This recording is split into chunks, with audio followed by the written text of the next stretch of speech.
जो घट प्रेम न संचरे, जो घट जान समान, जैसे खाल लोहार की सांस लेत बिनु प्राण।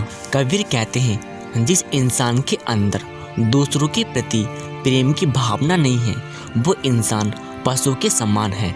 जिस वस्तु से प्रेम होता है वह सजीव लगने लगती है।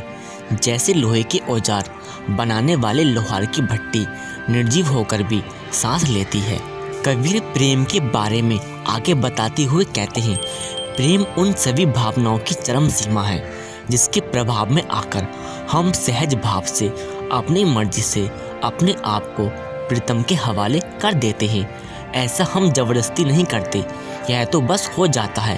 प्रेम और समर्पण का मतलब है देना, बिना अभाव के देना, ताकि हम दूसरों के रंग में रंग जाएं और अपने आप को उसके अनुसार ढाल लें। कबीर दास जी कहते हैं, प्रेम का मतलब है देना, देना, बस देते जाना।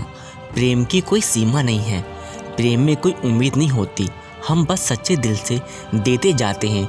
यह समर्पण की अवस्था है, यह प्रेम की सबसे ऊंची अभिव्यक्ति है। पूर्ण रूप से समर्पण करके अपनी खुदी से ऊपर उठकर ही शिष्य अपने सद्गुरु के सच्चे स्वरूप से एक हो सकता है। और किसी भी तरह के रिश्ते में ऐसा प्रेम नहीं होता जो हमारे अस्तित्व की गहराई में पहुंचकर हमारी आत्मा को छू ले। माँ का अपने बच्चे के लिए प्रेम, पति पत्नी का आपस में प्रेम, भाई बहनों का प्रेम या फिर दोस्त के लिए प्रेम, ये सभी रिश्ते आखिर में ख़त्म हो जाते हैं। यहाँ तक कि अपने किसी परिजन की मौत का दुख भी वक्त के साथ कम हो जाता है। इनमें से कोई भी संबंध हमेशा के लिए नहीं रहता। उदाहरण के लिए माँ का अपने बच्चे से प्यार देख लो।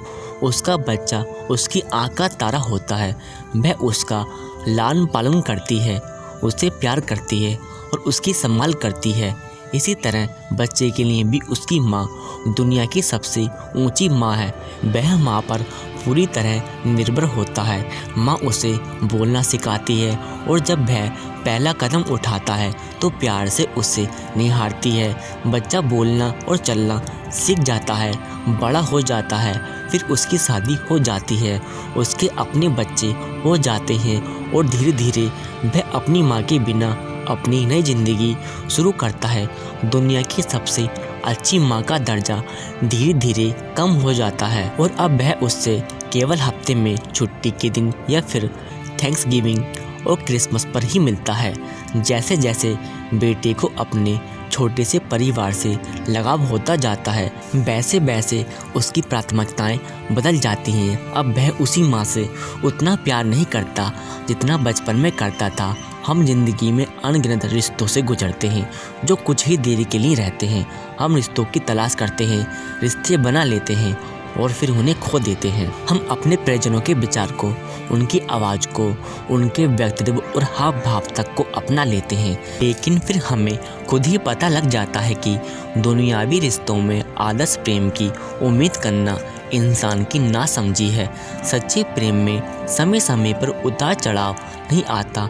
हम आज ज़्यादा प्यार और कल कम प्यार नहीं कर सकते। हम अपनी भावनाओं को बिजली के बटन की तरह चालू या बंद नहीं कर सकते। अगर प्रेम सच्चा है तो वह हमेशा बना रहेगा। प्रेम दिन प्रतिदिन केवल बढ़ता ही है। हम कितना प्रेम कर सकते हैं इसकी कोई सीमा नहीं है। वह प्रेम जो हमें बांधे रखता है, जो कभी नहीं बदलता, जो हमारे रोम रोम में समा जाता है, वह शिष्य का सद्गुरु के प्रति प्रेम है। कहा जाता है मधुमक्खियाँ जब तूफान के कारण खेतों में फंस जाती हैं तो अपना संतुलन बनाए रखने के लिए वे छोटे छोटे पत्थरों से चिपक जाती हैं ताकि तूफान उन्हें उड़ाकर न ले जाए। इसी तरह हम भी सद्गुरु के प्रेम की डोर को मजबूती से पकड़कर बदलते हालात के तूफानों में अपना संतुलन बनाए रख सकते हैं। चाहे ये हालात दुनियावी हों या रूहानी, चाहे वे हमारे अंतर में हों या हमारे आसपास, हमारी ज़िंदगी के तूफानों और बदलाव के बीच केवल एक ही रिश्ता स्थायी है और वह गुरु और शिष्य का रिश्ता। सिर्फ यही ऐसा रिश्ता है जो इस दुनिया में भी और आगे भी सच्चा, अटल और अमर रहेगा। सतगुरु को बिना किसी शर्त के प्रेम करने का मतलब है अपनी मैं की भावना को मिटाना। जो कुछ भी सतगुरु हमें दे, चाहे भी दुख हो या सुख, उसे किंतु परंतु के बिना स्वीकार करना ही सच्चा समर्पण है। अपने अहं के खत्म होने के बाद ही हम सच्चे प्रेम का अनुभव कर सकते हैं। किसी सूफी संत ने कहा है, प्रेम ऐसा रोग है जिसका कोई इलाज नहीं। जो भी इस रोग का शिकार हो जाता है वह दोबारा अच्छा नहीं होना चाहता और उसके सभी रोगी इलाज करवाने से मना कर देते हैं। इसे कहते हैं सतगुरु के प्रेम के सहारे जीना।